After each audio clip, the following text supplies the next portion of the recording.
Hello, I'm Dr. Bill Waggoner. Welcome to today's Tuesday Tip.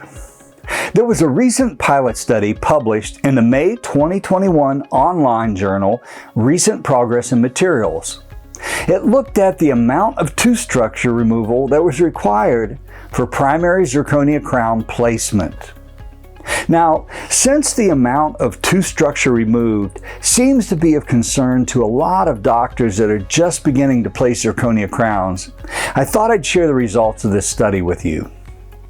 Now, I want to say at the start that although 3 primary zirconia crown brands were evaluated, the authors received no financial support from any of the manufacturers. The title of this article was Pilot Study of Tooth Structure Removed in Primary Molar Zirconia Crown Preparations of Typodont Teeth. It was authored by Wilson, Versluis, Tanderosian, and Wells.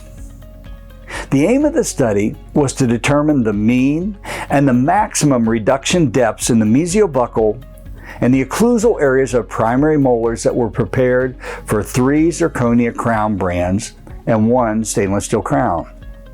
Additionally, it was to compare these reduction depths to existing literature to determine the preparation's proximity to the pulpal tissue. In other words, when we do these preps, how close to the pulp do we seem to be coming? The researchers determined that they would prepare 2 typodont teeth to receive the zirconia crowns and the stainless steel crown. They chose to prepare the maxillary left second primary molar, tooth J, and the mandibular right first primary molar, tooth S. The researchers first did a computerized scan of the unprepared tooth. They then carefully prepared the teeth according to each of the manufacturer's guidelines. They used careful depth cuts and depth gauges to ensure accurate reduction. Each of the crowns was tried on looking for a passive fit. If a passive fit was not achieved, an occlusal indicator spray was sprayed onto the inner surface of the crowns, and the teeth were further reduced in the area that the spray was visible. Once the zirconia crowns fit passively, the occlusion with the opposing arch of the typodont was checked. Now, after this, the prepped typodont teeth were rescanned and the images were superimposed with the non-prepared teeth.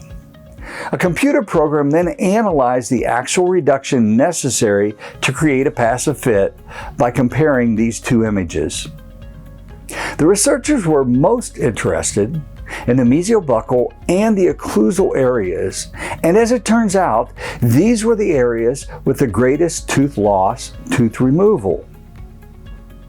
The maximum depth of reduction for the occlusal surface of the upper second primary molar was 1.6 millimeters, but the maximum occlusal reduction for tooth S, a smaller tooth, was 2.1 millimeters. All of the zirconia crown reductions were within a half a millimeter of one another, but for both areas of measurement, Kinder crowns required the most reduction on tooth S, while both Kinder and Sprig crowns required more overall reduction than NuSmile crowns on tooth J. Both Kinder and Sprig crowns required more occlusal reduction than NuSmile crowns on tooth S, and both actually required more reduction than their own recommendations of 1 to 1.5 millimeters. Now, I'm going to make a commentary here that is not in the article.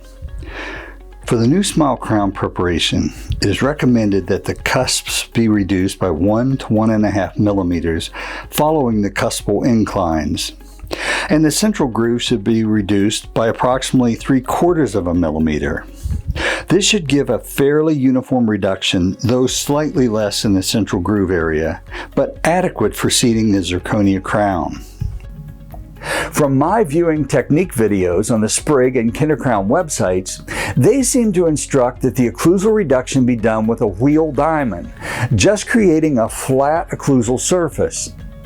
In my opinion, it seems that this would lead to either a possible over-reduction of the cusp or an under-reduction of the central groove area when creating that flat surface.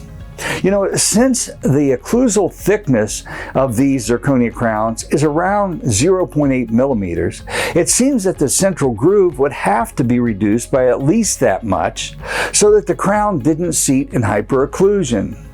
So it seems that by creating a flat occlusal surface, it could lead to more overall occlusal reduction and therefore a closer proximity to the pulp horns by maybe almost a millimeter.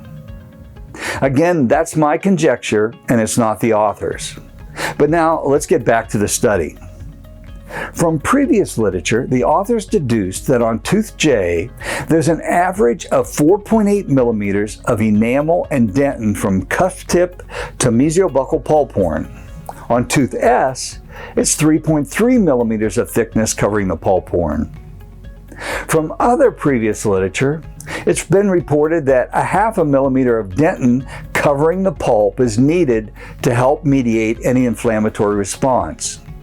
The results of this study indicate that with the necessary occlusal reduction needed for zirconia crowns, there's a fairly good margin of error prior to exposing the pulp from occlusal reduction on the second primary molar. However, for tooth S, the margin of error for over-reduction is actually much less. The study found that Kinder and Sprig crowns required more occlusal reduction on tooth S than NuSmile crowns, and that left a margin of error for pulpal exposure of only about 1 millimeter. Now, remember, this was an in vitro pilot study and it had several limiting factors, such as using typodont teeth, and the fact that there's no real uniformity or predictability to pulp horns. However, I think this study does provide some support to the use of NuSmile zirconia primary molar crowns as requiring less tooth reduction than either Kinder or Sprig crowns. It's something to consider. But that's all for now. Thank you for listening.